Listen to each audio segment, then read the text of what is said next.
Assalamualaikum warahmatullahi wabarakatuh. Nama saya Muhammad Fauzi. Nomor induk mahasiswa 0507488906. Pada video kali ini saya akan mengerjakan tugas 2 mata kuliah analisis dan visualisasi data. Untuk tugasnya sebagai berikut.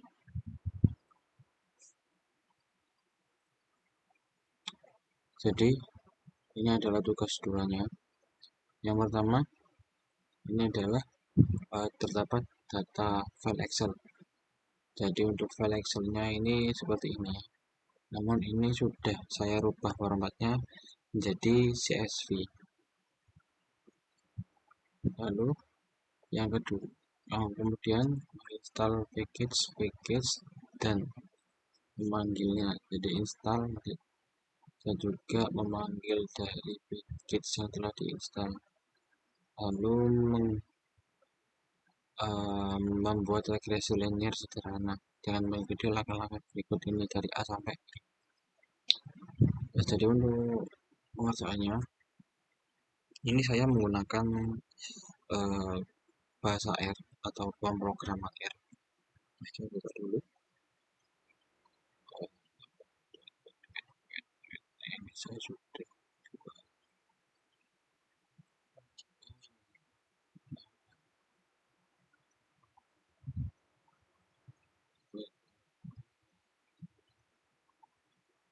Nah, ini namanya tugas 2 R Studio. Jadi yang pertama adalah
salah.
Jadi sudah saya panggil semua.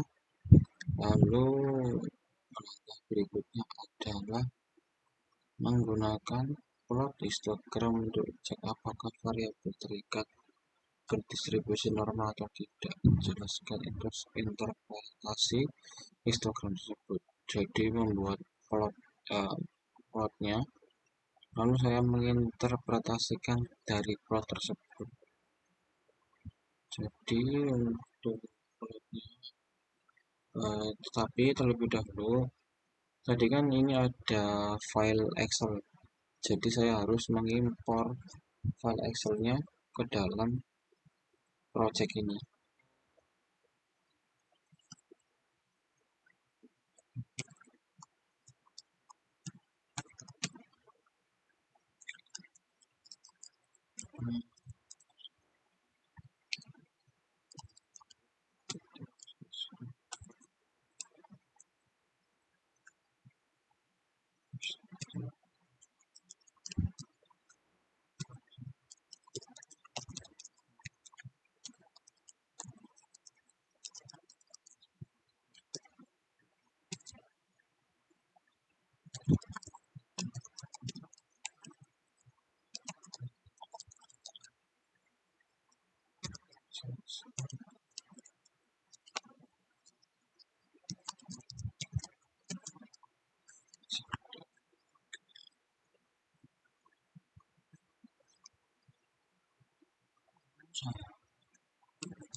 Nah, jadi ini ada datanya sesuai di file CSV tadi, jadi 36 jadi sesuai semuanya. Nah, saya tidak ingin mengambil dari semua data ini, melainkan hanya beberapa data, karena semua data ini mewakili semua data. Jadi semisal saya ambil 5, nah dari 5 data ini itu telah mewakili dari kurang lebih 500 data yang ada pada file CSV tadi. Jadi saya coba minimalkan dulu.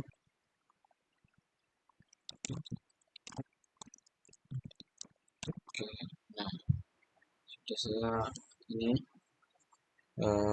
ada 6 data yang saya ambil dari 400 data. Lalu kemudian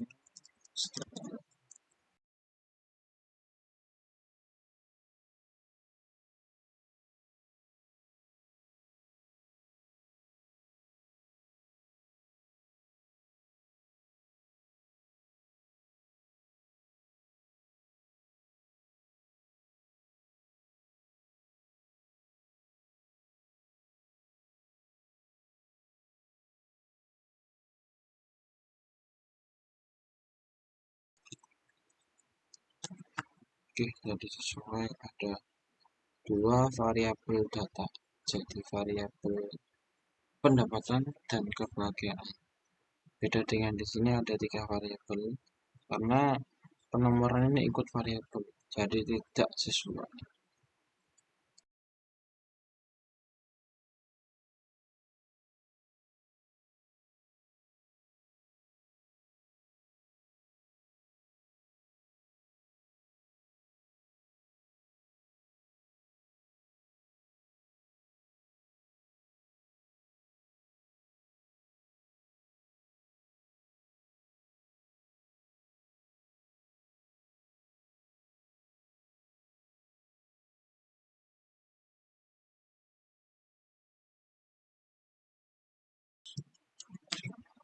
Oke,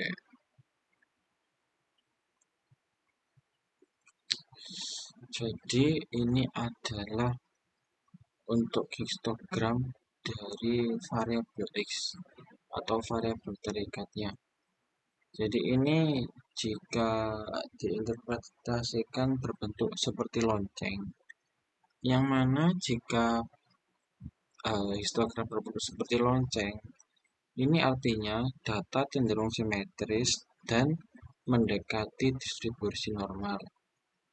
Jadi disimpulkan, berdasarkan histogram variabel kebahagiaan, distribusi data tampak membentuk pola menyerupai kurva lonceng. Jadi ini kurva lonceng dan relatif simetris. Hal ini menunjukkan bahwa variabel terikat cenderung mendekati distribusi normal. Jadi yang kedua, ada nih, membuat scatter plot untuk cek apakah variabel terikat dan variabel bebas memiliki hubungan linear. Interpretasikan hasil grafik tersebut.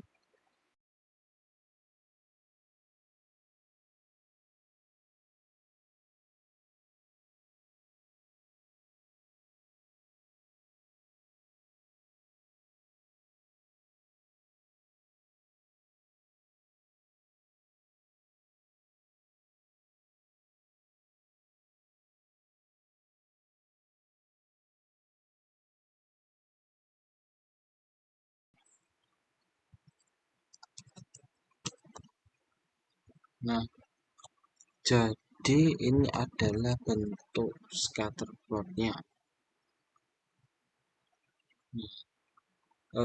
Untuk apa?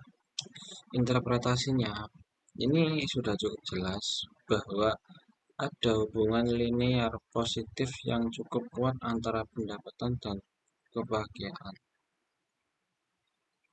Alasannya kenapa?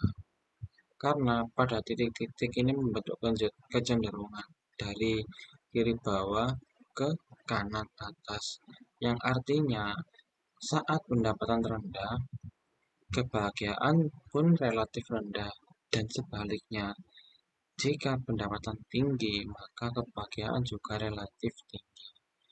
Ini mengindikasikan adanya hubungan positif antara kebahagiaan, maksud saya antara pendapatan dan kebahagiaan.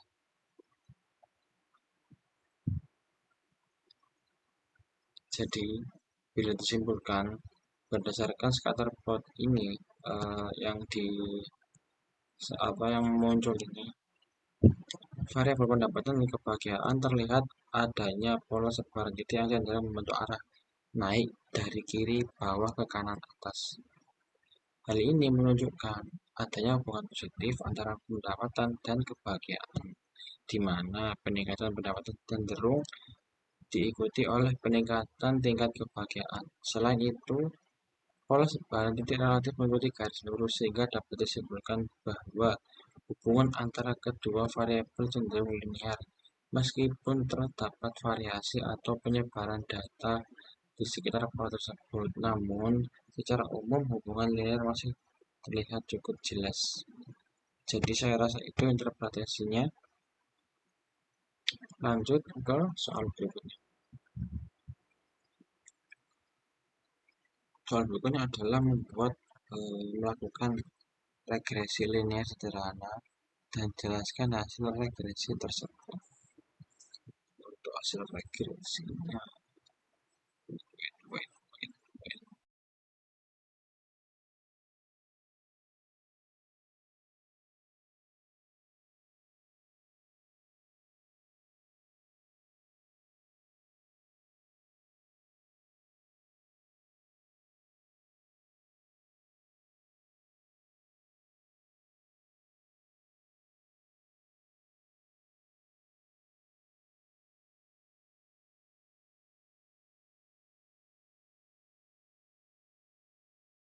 jadi ini adalah hasil dari regresi linearnya. Jadi di sini ada intercept. Intercept ini sama dengan variabel bebas intercept.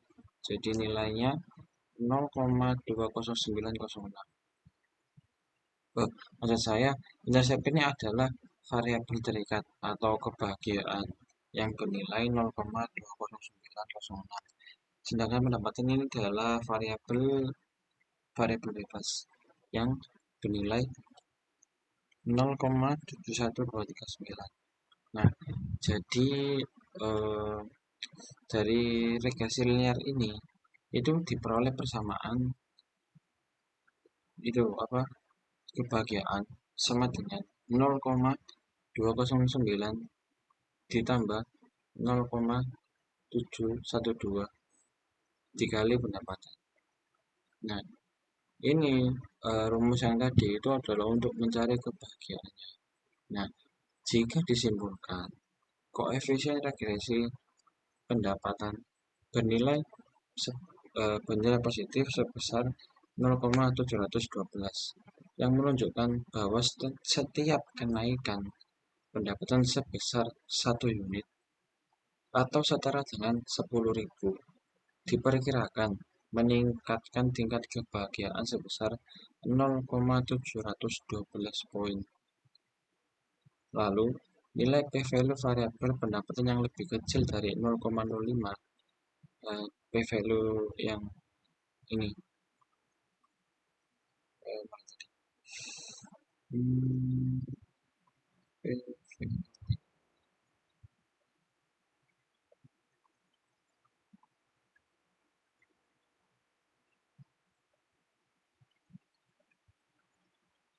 ini. Nah,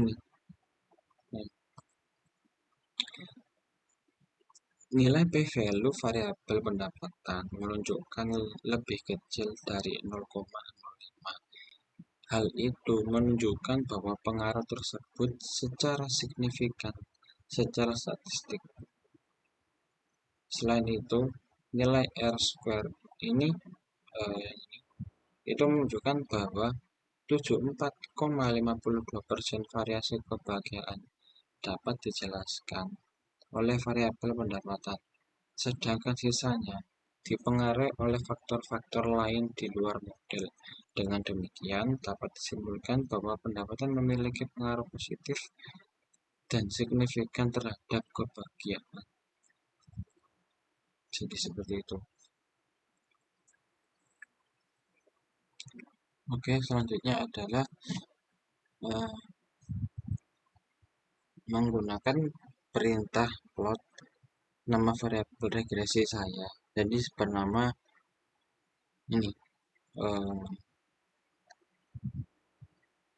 ini reg atau regresi.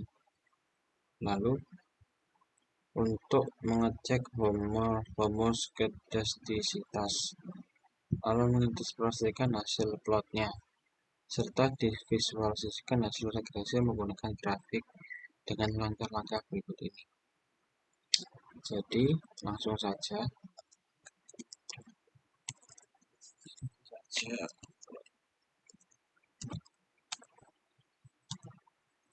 Oke, jadi ini adalah gambar titik residual tersebar di atas dan di bawah garis 0.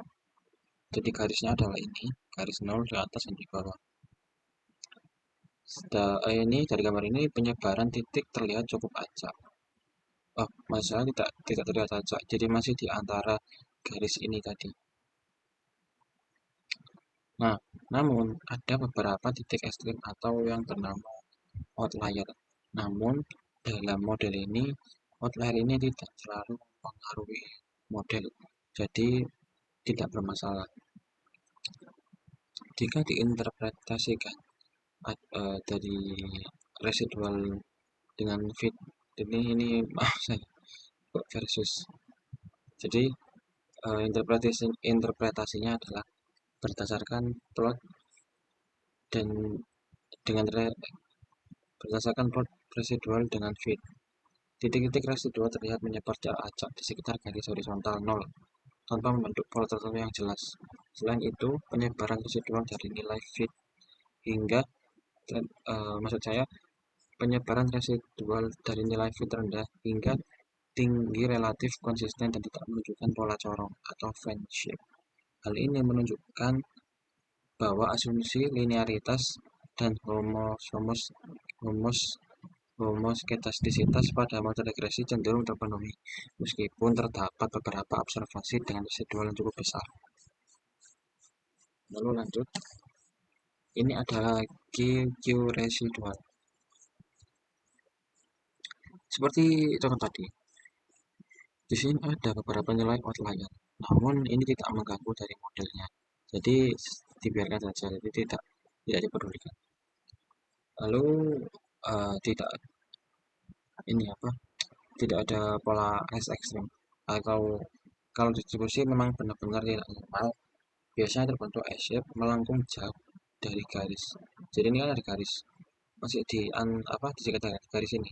Jadi ketika di apa ini lingkaran ini di luar garis ini sehingga membentuk huruf S ini, itu yang terjadi adalah modelnya itu yang bermasalah, jadi harus diperbaiki. Nah, untuk interpretasinya berdasarkan norma QQ, sebagian besar titik residual mengikuti garis diagonal yang menunjukkan bahwa residual pada model regresi cenderung berdistribusi normal, meskipun terdapat sedikit penyimpangan pada bagian ekor distribusi, khususnya pada beberapa observasi ekstrim. Secara keseluruhan, penyimpangan tersebut tidak terlalu signifikan, seperti yang saya jelaskan tadi. Dengan demikian, asumsi normalitas residual pada model regresi dapat dikatakan cukup terpenuhi. Lanjut ke tiga. Ini adalah scale location. Eh, untuk sama yang tadi, masih berada atau ini di antara satu garis ini, dan juga memiliki nilai-nilai ekstrim, namun tidak terlalu mempengaruhi ya. Jadi untuk interpretasinya, berdasarkan plot scale location, titik-titik residual terlihat menyebar secara relatif merata di sepanjang nilai fit tanpa menunjukkan pola peningkatan atau penurunan varian yang signifikan. Selain itu, garis trend berwarna merah tampak relatif horizontal yang menunjukkan bahwa varians residual cenderung konstan. Dengan demikian, asumsi homosketastisitas pada model regresi dapat dikatakan terpenuhi, meskipun terdapat beberapa observasi ekstrim. Lalu yang terakhir, ini adalah residual versus leverage. Jadi ini ada juga nilai outlier juga, namun tidak terlalu mempengaruhi dan terlalu signifikan. Dan ini apa? Titik ini tidak apa, di bawah pada cook distance. Jadi tidak sampai melewati garis cook distance. Uh, untuk interpretasinya, berdasarkan plot residual versus leverage, sebagian besar observasi memiliki nilai leverage yang rendah hingga sedang, sehingga menunjukkan bahwa mayoritas data tidak memberikan pengaruh berlebihan terhadap model regresi. Meskipun terdapat beberapa observasi yang memiliki leverage dan residual relatif lebih tinggi, namun tidak terlihat adanya titik yang secara ekstrem melewati batas Cook distance. Oleh karena itu, dapat disimpulkan bahwa tidak terdapat observasi yang signifikan yang mempengaruhi kestabilan model regresi. Jadi seperti itu penjelasan saya dari tugas 2 ini. Saya akhiri.